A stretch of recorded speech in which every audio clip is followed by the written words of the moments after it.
لیکن یہ کہ کچھ لوگوں کا معاملہ یہ ہوتا ہے کہ بار بار جب آ کر وہ معذرت کرتے ہیں تو اب انہیں ذرا شرم آنے لگتی ہے، اب وہ جھوٹے بہانے بنانے شروع کر دیتے ہیں۔ حضور میں تو بس چلنے کے لیے تیار تھا، بالکل میں نے تیاری بھی کر لی تھی، وہ اچانک میری اہلیہ بیمار ہو گئی ہے، بڑی شدید بیمار ہے اور کوئی بھی اعتماداری کرنے والا نہیں ہے، لہذا مجھے اجازت دینی ہے۔ جھوٹے بہانے بنانا، جب یہ جھوٹے بہانے شروع ہوئے تو اب گویا کہ نفاق کی پہلی سٹیج کا آغاز ہو گیا۔ اسی لیے آپ قرآن مجید میں سورہ بقرہ کے دوسرے رکوع میں بھی، پھر سورہ منافقون میں بھی سب سے بڑا وصف جو ان کا شمار ہوتا ہے وہ جھوٹ ہے۔ اور بخاری اور مسلم کی جو روایات ہیں، آیت المنافق ثلاث، یا یہ کہ 4 چیزیں ایسی ہیں کہ جو کسی میں ہے تو وہ کٹر منافق ہے، ان میں بھی سب سے پہلے ہے وَإِذَا حَدَّثَ كَذَبَ، جب بات کرے جھوٹ بولے۔ اس کے بعد اگلی سٹیج آئی، انہوں نے دیکھا لوگ کچھ مسکرانے لگتے ہیں کہ یہ صاحب جو ہے ہر موقع پر ہی ان کے پاس کوئی عذر ہوتا ہے، کوئی نہ کوئی بہانہ ہوتا ہے، تو پھر وہ جھوٹی قسموں کے ذریعے سے وہ کسی طریقے سے اپنی بات کو باور کرانا چاہتے ہیں۔ اس کا ذکر بھی سورہ منافقون میں ہے، اتخذوا ایمانہم جنۃ فصدوا عن سبیل اللہ، انہوں نے اپنی قسموں کو ڈھال بنا لیا ہے اور اللہ کے راستے سے رک گئے۔ اس کے بعد پھر اگلی سٹیج جو تھی فائنل، یہ پہلی 2 سٹیجز ایسی ہیں جیسے ٹی بی کی 3 سٹیجز مشہور ہوتی تھی ایک زمانے میں۔ فرسٹ سٹیج میں ہے تو بہت آسانی سے علاج ہو جائے گا، سیکنڈ میں بھی ہے تو بھی علاج ہو سکتا ہے، تھرڈ سٹیج میں جانے کے بعد سمجھتے تھے کہ لا حاصل ہے، اب تو دن گنے جائیں گے۔ اسی طریقے سے تھرڈ سٹیج پھر وہ آتی تھی منافقت کی کہ اللہ کے رسول اور اہل ایمان سے دشمنی پیدا ہو جاتی تھی۔ ہم العدو فاحذرہم قاتلہم اللہ انا یؤفکون، یہ سورہ منافقون کے الفاظ ہیں۔ اے نبی، یہ لوگ اصل دشمن ہیں، یہ مارے آستین ہیں، یہ اندر سے ڈنک مار رہے ہیں، باہر کے دشمن کا مقابلہ آسان ہے اور ان کا سد باب جو مشکل ہے۔ اب یہ جو منافقین تھے مدینے کے، ان کے بارے میں ایک بات اور سمجھ لیجئے، یہ اصل میں زیر اثر تھے یہود کے۔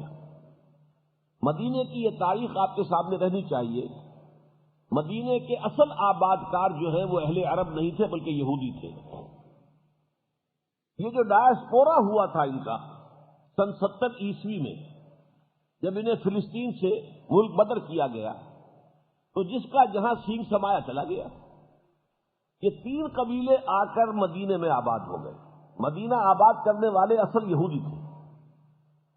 اس کے بعد جب کہ یمن میں سیلاب آیا، وہاں تباہی آئی، تو وہاں سے جو قبیلے نکلے ان میں سے 2 یمن کے قبیلے اوس اور خزرج آ کر آباد ہو گئے مدینے میں۔ اس طرح یہ 5 قبیلے ہو گئے۔ اصل عرب قبیلے تھے اوس اور خزرج، اور یہودی قبائل تھے یہ 3، بنو قینقاع، بنو نذیر، بنو قریظہ۔ یہ 5 قبیلوں کا ایک شہر تھا، اور ذہن میں رکھیے، کنٹراسٹ ذہن میں رہے کہ مکہ ایک قبیلے کا شہر تھا، وہاں صرف قریشی ہوگا یا قریشی کا حلیف ہوگا یا قریشی کا غلام ہوگا، چوتھا کوئی آدمی مکے میں نہیں ہو سکتا تھا، ناممکن۔ لیکن یہاں 5 قبیلے تھے۔ اب ان میں ظاہر بات ہے کہ یہ اوس اور خزرج وہ قبیلے تھے جن کے پاس نہ کوئی کتاب آسمانی، نہ کوئی شریعت، نہ لکھنے پڑھنے کا کوئی رواج، اور یہودی تھے صاحب کتاب، تورات ان کے پاس، شریعت ان کے پاس، پڑھنے لکھنے کا رواج ان کے پاس، ان کے فقہا، ان کے علماء، ان کے مفتی حضرات۔ تو ظاہر بات ہے کہ رعب بہت تھا تمدن کے اعتبار سے کہ یہودی بہت متمدن ہے، تعلیم یافتہ ہے، بہت مہذب ہیں، جبکہ ہم عرب جو ہیں ہمارے پاس تو کچھ بھی نہیں۔ اس کی وجہ سے بہت سے لوگ جو ہیں اوس اور خزرج کے، یہ ان کے زیر اثر مرعوب بھی تھے، اور یہ کہ ان کی تمدنی جو ترقی تھی اس سے متاثر بھی تھے، اور اسی کی بنا پر ان کے بہت سے تعلقات قائم ہو گئے تھے، حلیفانہ تعلقات، دوستانہ تعلقات اوس اور خزرج کے لوگوں کی بنو قینقاع، بنو نذیر اور بنو قریظہ کے لوگوں کے ساتھ۔ اب جب نبی اکرم صلی اللہ علیہ وسلم تشریف لے آئے مدینہ منورہ ہجرت فرما کر، تو آپ نے ایک ایسا قدم اٹھایا جو تاریخ انسانی میں واقعہ یہ ہے کہ بڑے بڑے اسٹیٹس مین جو ہیں وہ رشک کرتے ہیں کہ کس قدر مناسب قدم تھا حضور نے جو اس کو اٹھایا۔ منٹگومری واٹ کو اگر آپ پڑھیں تو کتنی کچھ تعریف اس نے کی ہے کہ ان تینوں یہودی قبیلوں سے آپ نے پیکٹ کیا میثاق مدینہ کہ اگر مدینے پر باہر سے کوئی حملہ ہوگا تو ہم مل جل کر ایک امت ہو کر دفاع کریں گے. امت ایک اس معنی میں نہیں ہو گئے تھے، ایک امت کافر ہے، ایک امت مسلمہ ہے، وہ اس معنی میں امت نہیں، دفاع کے اعتبار سے ہم ایک امت ہو.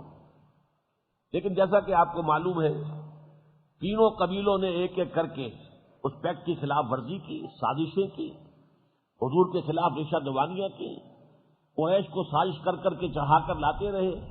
لہذا ایک ایک کر کے ان کے ساتھ وہ پیکٹ ختم ہوا. غزوہ بدر کے فوراً بعد بنو قینقاع کو نکالا گیا مدینے سے. غزوہ احد کے فوراً بعد بنو نذیر نکالے گئے جن کا ذکر سورۃ الحشر میں ہے، اور بنو قریظہ کا خاتمہ ہوا ہے غزوہ احزاب کے بعد جس کا ذکر سورہ احزاب میں. لیکن یہ جو لوگ تھے کہ جو ان کے زیر اثر تھے، اوس اور خزرج کے لوگ ایمان لے آئے، ان کے چودھری، ان کے بڑے بڑے لوگ ایمان لے آئے. تو اب سب لوگوں نے سمجھ لیا کہ پورا قبیلہ ایمان لے آیا ہے. اس سب کے دلوں میں ایمان جاگوجی نہیں ہوا تھا، اور خاص طور پر جو ان کے روابط تھے، تعلقات تھے، دوستیاں تھیں. تو جیسے آپ جانتے ہیں کہ کوئی بڑا گھنا جنگل ہو تو اس میں ایک تو درخت ہوتے اونچے اونچے، ایک انڈر گروتھ ہوتی ہے اس کے نیچے، جھاڑیاں ہیں، جھنکاڑ ہیں درختوں کے نیچے. تو یہ یہود کے جو قداور درخت تھے وہاں پر موجود، ان کے نیچے انڈر گروتھ کی حیثیت سے یہ نفاق کے پودے، نفاق کی جھاڑیاں، یہ جھاڑ جھکاڑ جو ہے نفاق کا، یہ ان کے زیر اثر تھا. اب جب یہ کشمکش اس انتہا کو پہنچ گئی، جب یا تو ادھر یا ادھر، جیسے کہ ابھی آپ نے دیکھا کہ صدر بش نے کہا یا ہمارے دوست ہو یا دشمن، تیسری بات کوئی نہیں. تو جو جد و جہد ہو رہی تھی غلبہ دین کے لیے، جو جہاد کر رہے تھے حضور اور آپ کے صحابہ کرام رضی اللہ تعالیٰ عنہم اجمعین وصلی اللہ علیہ وسلم، جب وہ اس کریٹیکل اسٹیج پر پہنچ گیا معاملہ، اب یا ادھر یا ادھر، تو ان کی جان پر بن گئی کہ ہم اپنے دوستیاں، اپنے تعلقات، اپنے ان کے ساتھ حلیفانہ روابط، ہمارے جو بھی ہے خاندانی ان کے ساتھ مراسم چلے آ رہے ہیں، یہ کیسے چھوڑ دیں. یہ ہے پس منظر اصل میں کہ جس میں یہ آیات نازل ہوئی ہیں. بلکہ آج تو ہم 3 آیتیں چونکہ معین کر دیا گیا تھا تو میں وہیں سے درس شروع کر رہا ہوں، لیکن نوٹ کیجئے اس رکوع کی 6 آیتیں ہیں. پہلی 3 آیتوں میں سے میں صرف آپ اس کو پہلا لفظ سناؤں گا، باقی اس کے بعد جو ہے اس کے بارے میں گفتگو کروں گا اختتام پر، اس لیے کہ وہ اس وقت کے حالات کے اعتبار سے قرآن مجید کی اہم ترین آیت ہے، جو اس رکوع کی پہلی آیت ہے. یا ایھا الذین آمنوا لا تتخذوا اليہود والنصارى اولیاء بعضهم اولیاء بعض ومن يتولهم منکم فانہ منہم ان اللہ لا یہدی القوم الظالمین.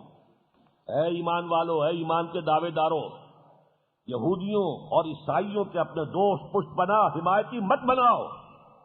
وہ ایک دوسرے کے حمایتی ہیں، پشت پناہ ہیں، ایک دوسرے کے مددگار ہیں، ایک دوسرے کے پروٹیکٹرز ہیں. وَمَن يَتَوَلَّهُ مِنكُمْ، اس سے زیادہ سخت دھمکی آئی نہیں ہے قرآن میں. جو کوئی بھی تم میں سے ان کے ساتھ دوستی کرے گا فَإِنَّهُ مِنْهُمْ، اللہ کے نزدیک وہ انہی میں سے شمار ہوگا، وہ مسلمان شمار نہیں ہوگا، وہ یہودی یا نصرانی شمار ہوگا. سخت ترین الفاظ ہے شاید. ان اللہ لا یہدی القوم الظالمین، اللہ ایسے ظالموں کو ہدایت نہیں دیتا. یہ ہے اصل پس منظر. اس پس منظر میں اب جو لوگ اس دوراہے پر آ کر چھٹک گئے تھے، میں نے عرض کیا نا، یا تو ایک انسان کا طرز عمل یہ ہوتا ہے کہ ہر کے بعد آباد، اب جو ہو سو ہو.